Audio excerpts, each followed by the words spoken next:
Hello everyone, I am Dr. August de Oliveira, and I wanted to talk a little bit about some of the 3D printers that are going to be featured at the Dental 3D Printing Party, Lisbon, Portugal, June 5th and 6th. Got invited by my friend Philippe Cyrne of the Digital Cyrne Digital Dental Academy.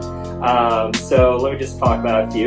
The little white one over here is by a company called Frozen. It's a great low-cost, actually really fast and really accurate printer. Usually goes for a little over $1,000 US. Over there is the Sprint Ray Pro, and you can see its predecessor here, the Moon Ray printer.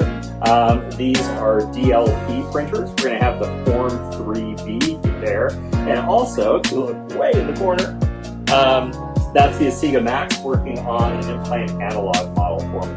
So please come and check it out, Lisbon, Portugal, on June 5th and 6th.